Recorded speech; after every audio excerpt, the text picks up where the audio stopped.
ہمارے آج کے مہمان خصوصی اور ہم سب کے مخدوم و مکرم، ہم سب کے قائد اور ہم سب کے سرپرست، میری مراد خطیب جہلم، ولی کامل، پیر طریقت، مجاہد تحفظ ختم نبوت، حضرت مولانا عبداللطیف صاحب جہلمی رحمت اللہ تعالی علیہ کی نشانی اور ان کے جانشین، ان کے پوتے، جامعہ حنفیہ تعلیم الاسلام جہلم کے محتمم اور تحریک خدام اہل سنت والجماعت صوبہ پنجاب کے امیر، شہزادہ اہل سنت حضرت مولانا قاری محمد ابو بکر صدیق صاحب دامت فیوزہم بحمد اللہ تعالی آپ کے اس مدرسہ میں، اس پروگرام میں تشریف لا چکے ہیں۔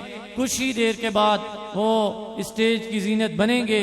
ان سے قبل میں نعتیہ کلام پیش کرنے کے لیے درخواست کروں گا برادر مکرم ثنا خان مصطفیٰ صلی اللہ علیہ وسلم جناب حضرت مولانا محمد عثمان مرتضیٰ صاحب کی خدمت میں کہ وہ تشریف لائیں اور نعتیہ کلام پیش فرمائیں۔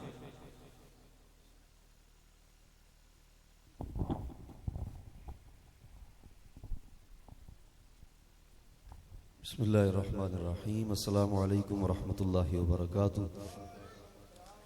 میں تو حاضری کے لیے یہاں حاضر ہوا تھا، مجھے حکم ہے کہ نعت کا، تو میں بیٹھ گیا ہوں۔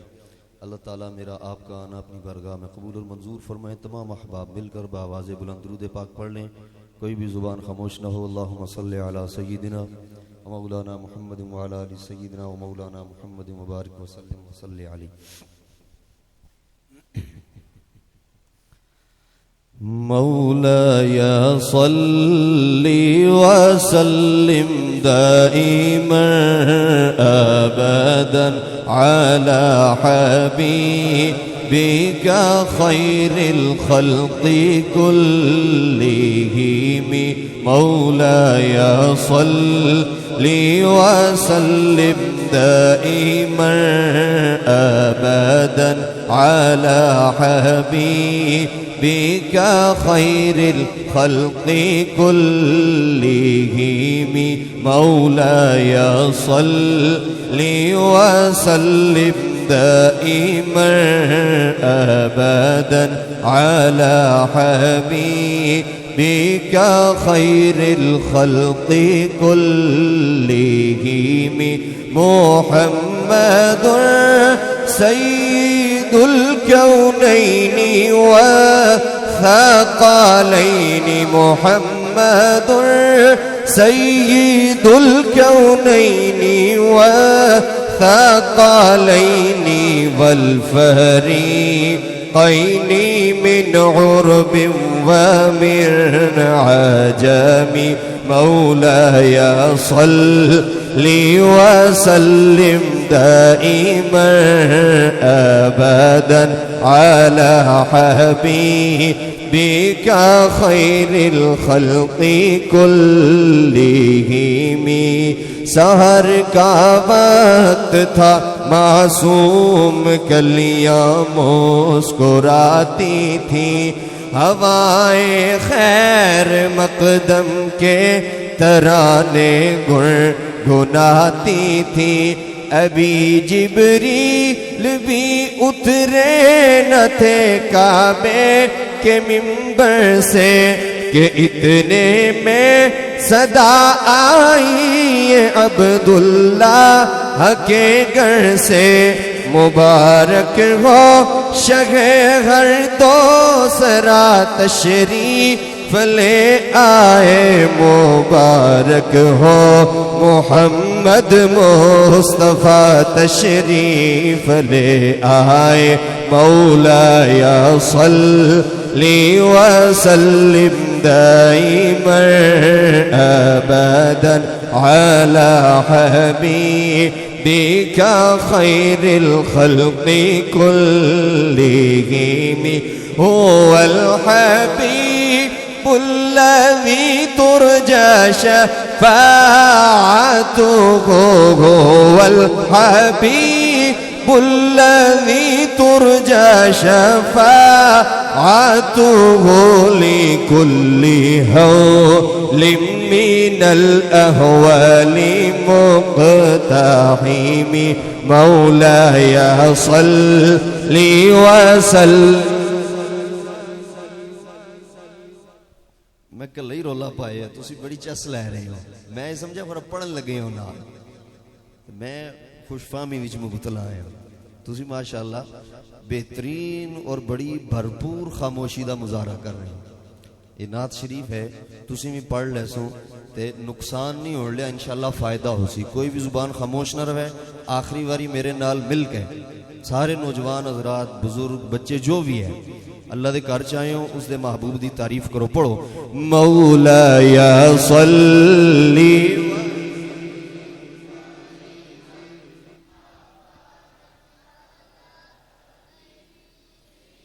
خير الخلق كلهم مولاي صل وسلم دائما أبدا على حبيبك خير الخلق كلهم.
جزاکم اللہ.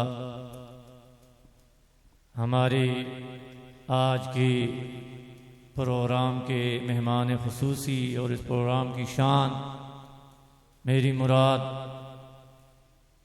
خطیب جہلم ولی کامل فخر اہل سنت حضرت مولانا عبداللطیف صاحب جہلمی رحمۃ اللہ تعالی علیہ کے پوتے جامعہ حنفیہ تعلیم الاسلام جہلم کے محتمم اور تحریک خدام اہل سنت والجماعت صوبہ پنجاب کے امیر شہزادہ اہل سنت حضرت مولانا قاری محمد ابو بکر صدیق صاحب دامت فیوزہم اسٹیج پر جلوہ افروز ہو چکے ہیں. میں حضرت کے اور آپ حضرات کے درمیان زیادہ دیر حائل نہیں ہونا چاہتا.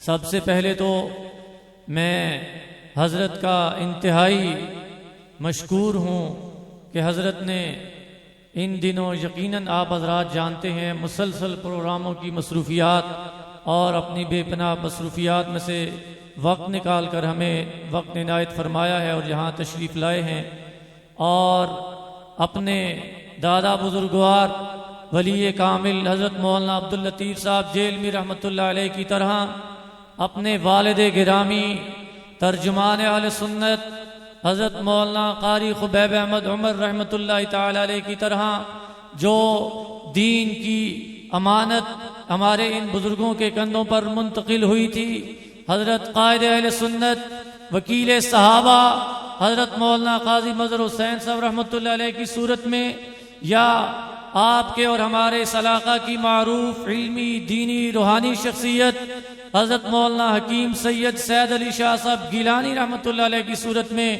یا ہمارے انہی اکابر و اسلاف کی صورت میں جو ان کے چلے جانے کے بعد ہمارے حضرت مولانا قاری محمد ابو بکر صدیق صاحب دامت فیوزہم کے کندھوں پر جو یہ دین کی امانت منتقل ہوئی ہے، یقیناً میں حضرت کی خوشامد کے لیے نہیں، آپ کے منہ پر نہیں، لیکن اس بات کا یہ بات کہنے میں حق بجانب ہوں کہ اللہ تبارک و تعالی نے حضرت کے کندھوں پر جو یہ دین کی امانت اپنے اکابر و اسلاف کی امانت کی صورت میں منتقل کی تھی، الحمدللہ ہمیں فخر ہے کہ حضرت اپنے آبا و اجداد اور اپنے انہی بزرگان کی طرح الحمدللہ پورے علاقے میں اسی طرح ہماری سرپرستی فرما رہے ہیں۔ میں حضرت کا ایک بار پھر مشکور ہوں، شکریہ ادا کرتا ہوں کہ حضرت ہماری درخواست پر یہاں تشریف لائے ہیں۔ میں اب بلا تاخیر دعوت سخن دے رہا ہوں شہزادہ اہل سنت حضرت مولانا قاری محمد ابو بکر صدیق دامت فیوزم کی خدمت میں، لیکن اس سے پہلے ہمیں ہمارے اکابر و اسلاف اور ہمارے بڑوں کا یاد کرایا ہوا دیا ہوا سبق وہ دہرانے کی ضرورت ہے تاکہ ہم اس وقت بھی دہرائیں، اپنی اولادوں میں بھی منتقل کریں اور اپنے آنے والی نسلوں کو یہ پیغام دے کر کے جائیں کہ جو ہمارے اکابر نے، ہمارے اسلاف نے، ہمارے بڑوں نے ہمیں سبق دیا تھا، آج ہم وہ سبق بھولے نہیں ہیں۔ تو میں اللہ کا نام لوں گا، آپ نے بلند آواز سے اللہ کے گھر میں اللہ کے نام بلند کرتے ہوئے اسی سبق کو دہرانا ہے۔ نعرہ تکبیر، بلند آواز سے نعرہ تکبیر، تاج و تخت ختم نبوت، شان رسالت، شان صحابہ، عظمت صحابہ، شان سیدنا صدیق اکبر، عدالت فاروق اعظم، سخاوت عثمان غنی، شجاعت حیدر کرار، عقیدہ حیات النبی، خلافت راشدہ، خلافت راشدہ، خلافت راشدہ۔